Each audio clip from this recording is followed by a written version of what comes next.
Hey everybody, how you doing? This is Kinesiology 234, and this is a brief overview, regarding progression regression. I touched on this a little bit in one of the presentations we had in class, and this is just kind of like a basic introduction. Realize this can get pretty complex when you look at all the different exercise variables that are involved. Everything from balance and stability to reps to sets to weight moved per percentages utilized. Those are all things that can be put on a continuum.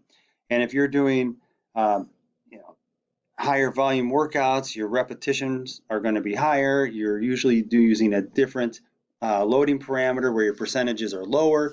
Those are all things that kind of interact with each other. Are you working on a stable environment like a bench press, or are you in an unstable environment like a physio ball to do your dumbbell bench press? Again, those are things that can be evaluated and placed on a continuum, and you can kind of manipulate the sliders a little bit as you go through and choose different exercises. This is not exhaustive. We'll get more into this as we go through our class, but just realize that there's a component of progression and regression, and there's an interrelation between variables and what is progressed in an increase in challenge, and what is regressed, perhaps brought down in challenge or degree of difficulty. So if we go to the next one, you have to kind of wrap yourself around the different ways you can progress or regress a different exercise. If you're somebody who walks into the gym and only sees dumbbells and a bench press, well, I mean, you're kind of limiting your scope of practice. You have to look at this and go, okay, a Bosu, that's a tool. A physio ball, that's a tool. A medicine ball, that's a tool. Those are all small apparatus, and there's a ton of different types of small apparatus you can use that can actually give you the training response that you want. Your goal, if you think about what's going on here, you're trying to apply a stressor to the human organism, the human body, to elicit a training response. And that training response is, oh, I want to lose weight, I want to fit into a wedding dress, I want to look good on the beach, I want to be able to run around, I want to go ahead and bring my cholesterol levels down and my resting heart rate down. I also want to make sure I pull myself back from the cusp of being diabetic, type 2 diabetic. Well, you know the answers to the test, right? So you know the end result, the desired end result. As a practitioner now, you have to come up with a plan of attack to get there. And that plan of attack requires an understanding of different variables that you can place on the human organism, that person's body, to be able to get the response that you want. So now as a practitioner, you have to be good at planning this out and understanding about how you want to take your people through a process. And I kind of put a light on that in the other presentation when I was talking about how you actually can go ahead and take people through different challenges through a whole part whole, and you teach different components to be able to have good task mastery. That's part of it, right? Because you want your people to have progress physiologically, but also there should be some challenges in there for them as well. It can't just be the boring same old 3 sets of 15 workout. You got to be able to manipulate some of these variables. So you can plan this on a macro environment, right, over a much bigger picture for 12 weeks. You can even do it on a micro scale over the course of 1 week, where you're introducing different components to an exercise, and then you have an introduction of the total movement pattern or the complete movement pattern at a later date. I use this all the time with like power cleans and Olympic weightlifting. I teach different parts of the exercise, whether it's the different pulls, the front squats, the explosive hip thrust, and then usually about 2 weeks into maybe 3 weeks into a training program, that's when I actually start introducing hang cleans. So they don't even do cleans during the first couple of weeks. We're working on the different components and trying to have good task mastery. And with progression regression, when you get into workouts, you can have ways to progress the different subcomponents while you're not worried about throwing around a bunch of weight on the actual intended exercise. And then eventually the progression regression process changes over time. But really what you're after is using progression regression to change the variables, to increase the challenges for some people, to also use as an educational tool, and also to heighten different components of a particular exercise, whether you're trying to have greater central nervous system and peripheral nervous system activation in an exercise, for example. Those things can be utilized, or those things can be challenged, and then you can utilize different tools to make that happen. So whether it's the weight being used, exercise, utilizing different exercise modalities, those are all components that can be changed and progressed or regressed. And just remember, you can't utilize the same stressor on the human organism indefinitely. You have to manipulate those variables. So if you look at a quick comparison, progression versus regression, you can increase the weight used. You can go from body weight to a machine, to a free weight exercise, to even dumbbells if you want to take that a step further, if you want to subcategorize free weights. You can adjust the position relative to gravity to change the challenge, right, to the person. You can change the base of support to decrease the stability, therefore making the exercise harder. Doing as you'll see, a squat on the ground, and you've seen this in another video presentation, but a squat on the ground, a squat on a Bosu, a squat to shoulder press, also on a Bosu, changes the stability component of that exercise. Therefore, it increases or progresses the degree of difficulty because the instability is going up. And you look at the right side, okay, you can decrease the weight being used.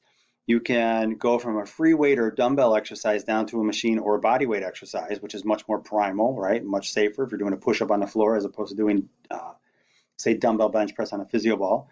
You can adjust your body position relative to gravity to make it more or make it easier, so there's less an effect of gravity.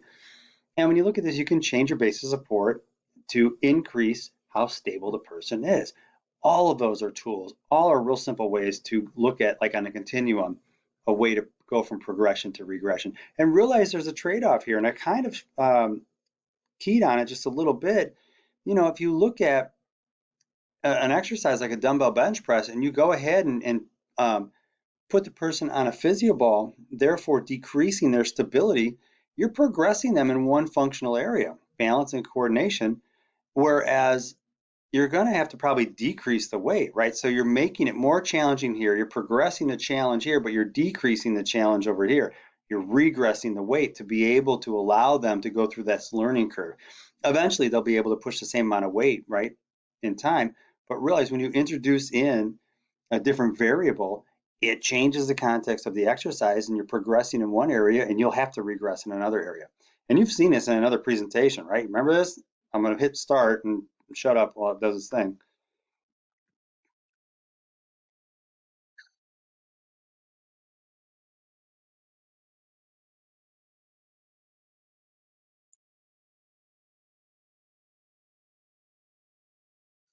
Okay, and that bugs me because this guy right over here, uh, the shoulder press itself should be here and this one here as opposed to the other way around. Hang on one second.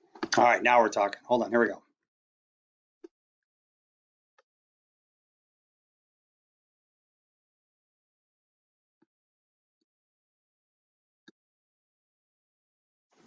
All right, so I stopped those kind of at like similar points, right? And I did that deliberately because here you, that's one I missed. Here you have a very stable environment where we're doing squats on the floor, no resistance, no weight on the shoulders, no medicine ball. And here we introduced or progressed, if you will, in one area where we added greater instability because we're doing a squat on a Bosu. And then here we also progressed and we have squat on a Bosu with a medicine ball, which changes the actual position of the person's center of gravity. Because anytime you grab an implement, you know, and I always say this to my wrestlers when I'm coaching them. I have my center of gravity, you have your center of gravity. Let's lock up. We lock up. Now we have our center of gravity. You know, it's a shared entity, if you will, between the two people who are wrestling. In this case, as soon as you pick up an implement, that implement COG and the COG of my body actually become one. But the influence of one to the other is measurable, and it's a little bit different, obviously, when you have a 180-pound person and a 10-pound medicine ball. But my point is this: as soon as the medicine ball goes overhead, the COG changes. So we have increased, if you will, or progressed the degree of difficulty on the stability side. And eventually you get to the point where you can progress and increase the challenge by doing a pistol squat to shoulder press, right? You can just imagine doing a single leg pistol squat on here to a shoulder press, where that's going to be incredibly challenging because it's now a one-footed exercise instead of two. The base of support is different. Think in terms of a continuum, how you can progress an exercise or regress an exercise. You know, Adrian, I rolled my ankle playing softball. I'm a little bit challenged. I can't do this. Okay, well, go ahead and try doing some squats here just to work through some ankle dorsiflexion movements and stuff to kind of work on that ankle and see if we can break up some of the aches and pains that you have in there. Very common, right? You're going to go ahead and have somebody come in, they're going to be a little bit achy. You might want to just try some basic movement patterns to see if it helps. When you look at this, you can go ahead and go, okay, I have three very, very similar exercises, but they have different challenges associated with them. What are the different variables you can utilize to either progress or regress the exercise? All right, it's really straightforward stuff. Bum, bum, bum. And it's stuff that you can use with your clients and they'll love it. When you look at these two exercises, you have a single modality to the left and a mixed modality to the right. You also have one bar, two arms. Over here you have different types of resistance, and you have unilateral versus bilateral, basically is what's going on here. So let's go ahead and play these. Anytime.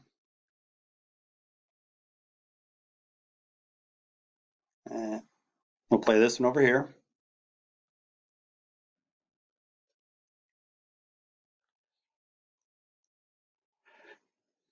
So what you're after on these, if I can pause this, and I'll pause this, get these guys off the screen here.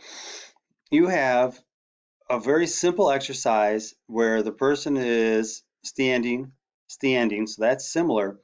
You have bilateral on single bar. Here you have unilateral with different implements, and the different implements matter. I'll tell you why. Because when you look at this, as you go through the range of motion, the most resistance being offered by the dumbbell is when the elbow is at about 90 degrees of elbow flexion. Because the dumbbell is being pulled straight down. The greatest amount of resistance is down here. I'm sorry, the least amount of resistance is down here by the hip when your hand's just hanging straight down. What you have is on the other side, the cable is offering because of its off angle here, it's not going straight down to the floor. And if the person, that being me, took a half a step back, that would change this angle even further and change the resistance curve being offered by the weight stack and the cable crossover, which is really what's happening. The cable crossover is redirected that weight over a pulley and set of cams to the person who's holding the handle. So realize you have two different resistance curve, or what in our parlance is called an asymmetrical resistance curve, meaning this one is different than this one. We're over here, right side, left side, they're the same, right? So again, progression, regression. You start with a very simple exercise like this, and it can easily progress to this. And it can easily progress to, and I've seen people try to do this stuff, where they then have people try to do curls standing on a Bosu. And you have to use caution that it doesn't turn into like a carnival type of event, right? Where you have your person doing crazy exercises just for the sake of throwing something else in. There is a limit to this, and you have to be smart about how much you throw at your people and what is appropriate. Because some exercises when you're in the gym and you look at trainers, you're like, oh, they're so, you'll hear people say they're so creative, and you'll look at it and go, my goodness, what are they actually trying to do here? And really there is a point of diminishing returns when you talk exercise. So my big thing is just you guys getting across one bar, two hands, two different resistance, two different implements. And it goes from a progression to regression mindset, right? From a single modality to a mixed modality. Let me get off that screen there. There we go. Look at that. Get a couple more reps, big fella. There you go. And my big thing is, and really what I'm after is you guys just kind of getting a more thorough understanding of this when we look at these types of things. Kneeling on the ground. Here's a medicine ball. Here's a medicine ball.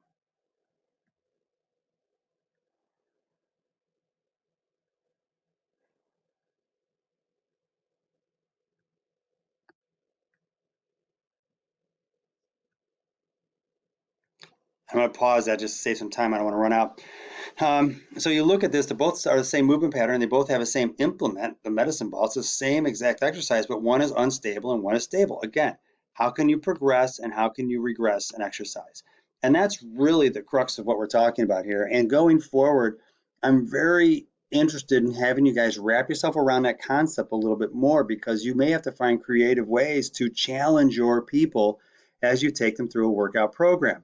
All right, guys, I'm going to sign off here. I got about 10 seconds left. Have a good one. I hope you enjoyed the video. Look for more. Bye now.